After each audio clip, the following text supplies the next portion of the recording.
Without question, we live in a strife-ridden world, one torn by wars, by famine, by disease, and by sickness, by natural disasters of gigantic proportion, by injustices and corrupt governments run by self-seeking politicians who are like capricious children.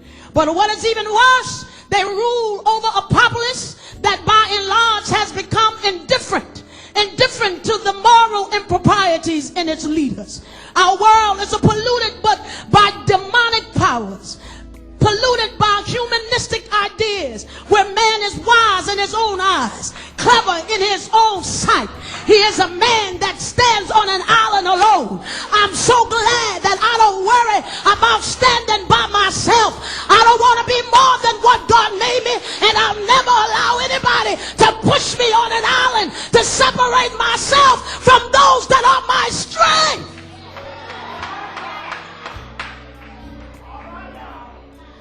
People who try to push you before your time call themselves encouraging you while they pat you on the back. They're not patting you, they're pushing you, trying to make you go ahead of God. But how many of us have made up our minds for all the years in ministry that we made mistakes? This is going to be the year where I obey God totally.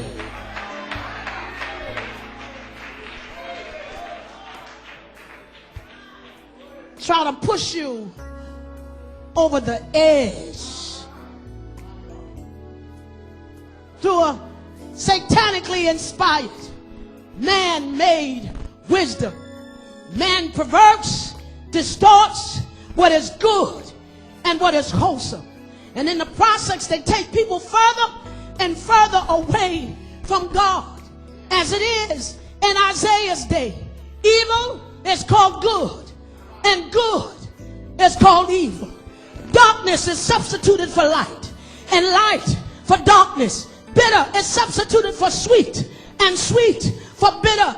The root of the problem is that we have become wise in our own eyes, clever in our own sight. For now we live in a day where we have not only taken prayer out of schools, but now it is against the law for a judge to even have a copy of the 10 Commandments in the courtroom or in the classroom. And we're wondering what's going on in our future. But I wish I had somebody in here that believed whatever they try to do against us, God is going to be certain that we'll always covet.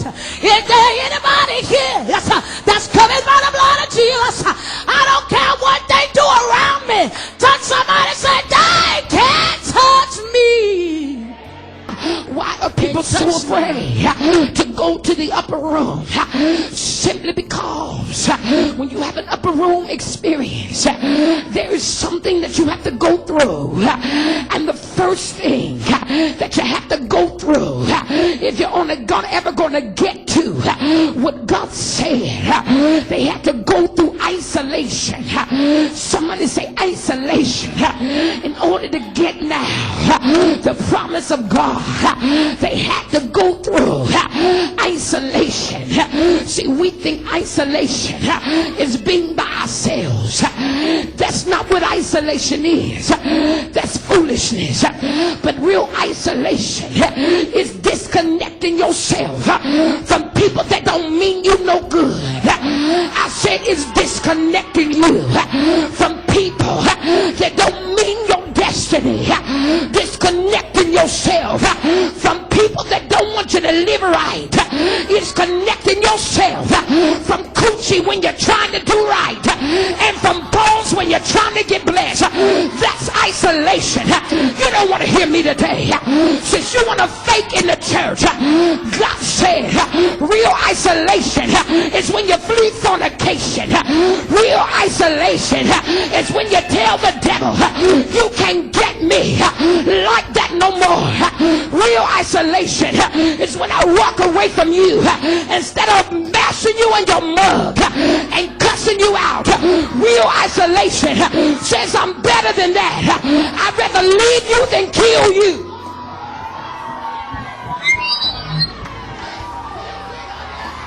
That's real isolation. Somebody say that's real isolation. Isolation ain't going home and sitting in depression and feeling sorry for yourself. That ain't isolation. Isolation ain't turning off your phone and not answering nobody's calls. That ain't real isolation. But real isolation is getting you somebody in your corner that mean your destiny all the way, that mean you not missing the mark in God, that will pray you through your issue, that will travail until you get your deliverance. That's real isolation.